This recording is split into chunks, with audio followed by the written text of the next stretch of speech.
The history of British intelligence services began long before James Bond or MI6.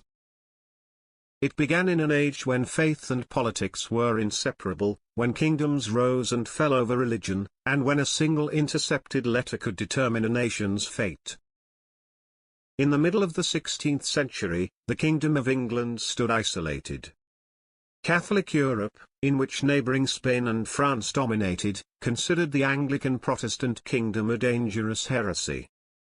Powerful monarchs plotted its downfall. Assassination, invasion, and rebellion were constant threats to England. Faced with enemies on every side, Queen Elizabeth I and her chief minister, William Cecil, quietly built something unprecedented, a permanent state intelligence system. The early operations of this organization determined the survival of England and laid the foundation for large-scale intelligence activities. England's intelligence revolution cannot be understood without first understanding the religious upheaval that transformed Tudor England during the English Reformation. King Henry VIII's break with the Roman Catholic Church in the 1530s shattered centuries of religious unity. His son, Edward VI, accelerated Protestant reforms, establishing the Church of England as distinctly Protestant. When Edward died in 1553, his Catholic half-sister Queen Mary I reversed these reforms with remarkable speed. Determined to restore England to Rome, Mary earned the lasting nickname Bloody Mary after hundreds of Protestants were burned for heresy. These years of persecution created a generation of Protestant politicians who believed England's security depended upon resisting Catholic influence at every level. Among them was William Cecil. Unlike many ambitious courtiers, Cecil was neither reckless nor driven by personal glory. He believed in patience, careful planning, and quiet efficiency. Those qualities would become the defining characteristics of England's early intelligence service. When Elizabeth became queen in November 1558, she immediately recognized Cecil's extraordinary abilities and appointed him Secretary of State. Officially, Cecil managed government administration. Behind the scenes, he became the mastermind and creator of England's growing intelligence service. Unlike medieval kings who relied upon occasional informers, Cecil sought something entirely different, a permanent network of trusted agents capable of collecting political, diplomatic, and military intelligence across Europe. Rather than reacting to crises, he intended to anticipate them. For the next 40 years, Queen Elizabeth trusted Cecil more than any other advisor, and together they transformed intelligence into a vital tool of governance. Long before Francis Walsingham became famous as Elizabeth's legendary spymaster, another spy had already demonstrated how intelligence could change the course of history. His name was Nicholas Throckmorton. Smart, resourceful, and persuasive, Throckmorton had already survived one of the most dangerous periods in Tudor politics. In 1554, during Queen Mary I's reign, he was arrested on suspicion of involvement in Wyatt's Rebellion, a Protestant uprising against Mary's proposed marriage to Philip of Spain. The court's decision to impose the death penalty seemed a foregone conclusion. The judges openly favored conviction. Yet through remarkable legal skill and personal composure, Throckmorton persuaded the jury to acquit him despite intense pressure from the Crown. Soon afterwards, fearing renewed persecution, he fled into exile in France. His years abroad proved invaluable. He learned French politics from the inside, established influential contacts, and observed the rivalries between Catholics and Protestants that divided the French court and society. Elizabeth, having become queen in 1558, brought him back into service. Only months later, in May 1559, Throckmorton became England's permanent ambassador to France. His diplomatic appointment concealed a secret mission. He was to build England's eyes and ears inside one of its greatest continental rivals. Operating from Paris, Throckmorton established one of England's earliest organised espionage networks. His agents monitored political rivalries within the royal court, Catholic conspiracies against England, diplomatic negotiations involving Spain and Scotland, and the movements of troops and naval forces. Throckmorton's agents also looked for specialists and craftsmen capable of serving England in a highly professional manner. His agents found in France a military engineer, Giovanni Portinari, who had previously served the King of England, Henry VIII. Throckmorton persuaded Portinari to return to England to serve Elizabeth. Portinari subsequently advised on modifications to the bastion fortifications of the town walls of Berwick-upon-Tweed, an important border town between England and Scotland. Throckmorton's reports to William Cecil were intended to alert him to any potential dangers and favourable opportunities for England and Queen Elizabeth. In April 1559, the Treaty of Cateau-Cambrésis ended decades of warfare between France and Spain. For England, peace between its two most powerful Catholic neighbours represented a strategic nightmare. Peace between Catholic France and Catholic Spain could create a coalition against Protestant England. England's leaders faced the possibility of invasion from multiple directions. Scotland posed a threat to Elizabethan England. The Scottish government was controlled by the Scottish Queen Regent, Mary of Guise, a member of the immensely powerful French House of Guise. She had at her disposal approximately 2,000 French troops. Her daughter, Mary Stuart, better known as Mary, Queen of Scots, was married to the French King Francis II, and lived in Paris.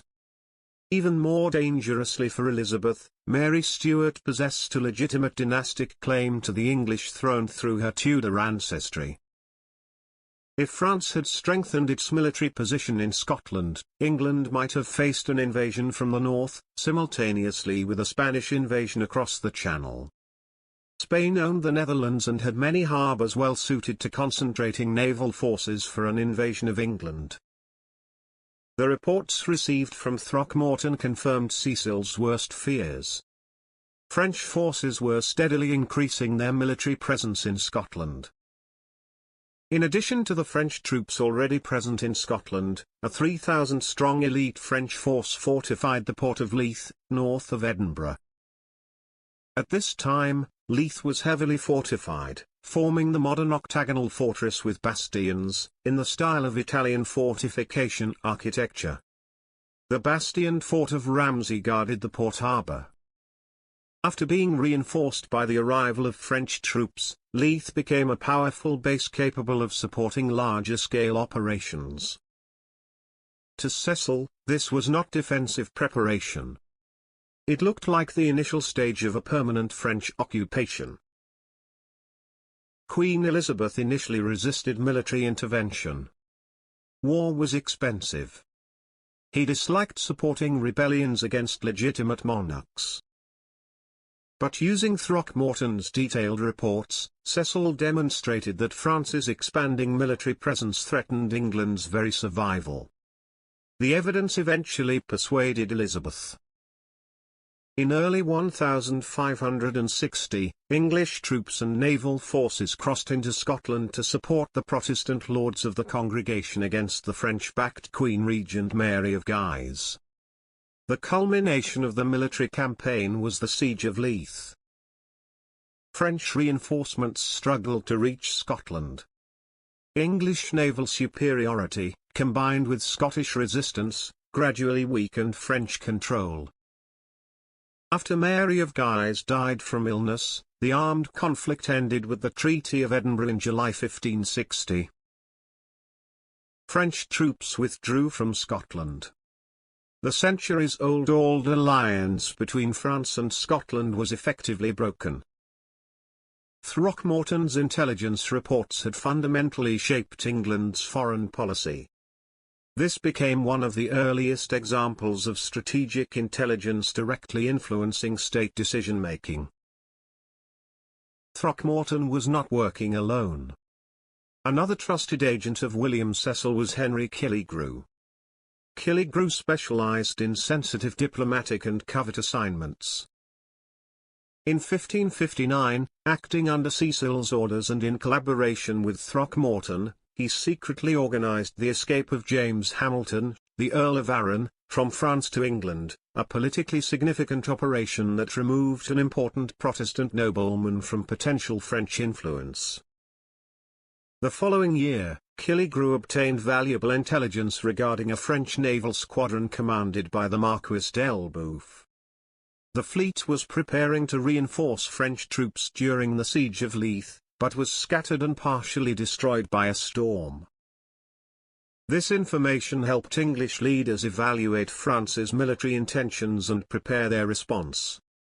Killigrew represented another important evolution in Elizabeth's intelligence system. England's intelligence officers also became involved in one of the boldest plots of the 16th century in France. In 1560, French Protestant leaders led by Louis, Prince of Condé, planned to seize King Francis II and eliminate the dominant House of Guise from power. The conspiracy aimed to shift control of France toward the Protestant cause. Both Throckmorton and Killigrew gathered intelligence surrounding the conspiracy and maintained communication with Protestant conspirators. However, the plot failed disastrously. The House of Guise uncovered the conspiracy before it could succeed. Hundreds of suspected conspirators were arrested. Many were publicly executed outside the Château d'Amboise as a warning to future rebels.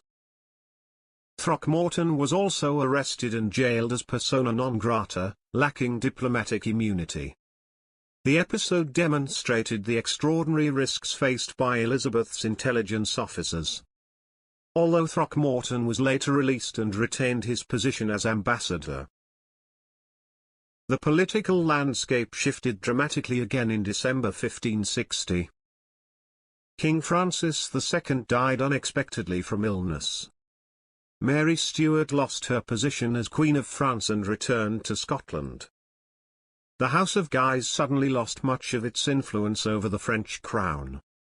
Yet peace did not follow. On the 1st of March 1562, Catholic troops under Francois, Duke of Guise, attacked Protestant worshippers at Vassy, killing many of them. The massacre of Vassy ignited the French wars of religion. Violence spread rapidly throughout France. The kingdom descended into decades of intermittent civil war. England now faced both danger and opportunity. A divided France posed less immediate threat than a united one. However, a Catholic victory could increase political risks for the Kingdom of England. As conflict spread, Throckmorton encouraged Elizabeth's government to support the French Protestant leadership under Louis, the Prince of Condé. His intelligence reports indicated that aiding French Protestants would keep France internally divided and reduce its ability to threaten England. His recommendations contributed to the Treaty of Hampton Court in September 1562. Under its terms, Elizabeth dispatched approximately 3,000 English soldiers to occupy Le Havre and Dieppe, ports then held by Protestant allies. Officially, England stated that these operations were aimed at recapturing Calais, the last English possession in France, lost in 1558. In reality, the expedition also reflected Cecil's broader strategy of preventing any hostile power from dominating the English Channel. However, political decisions proved unpredictable. The following year, Catholics and Protestants reached a temporary peace through the Edict of Amboise. Suddenly united once more, French forces turned against the English occupation. A combined royal army under Anne de Montmorency besieged Le Havre. On the 29th of July 1563, English troops were expelled. Meanwhile, Henry Killigrew had experienced the personal dangers of intelligence work. Wounded in the leg, he was captured after the French recaptured Rouen in October 1562. He remained in captivity until a large ransom was paid for him in May 1563. The intelligence service, formed early in Queen Elizabeth's reign, relied on trusted diplomats, merchants, informants, couriers, and politically connected agents operating throughout Europe. Its achievements were extraordinary. William Cecil transformed intellectual resources from a rarely used resource necessary for the royal family into a permanent instrument of state authority.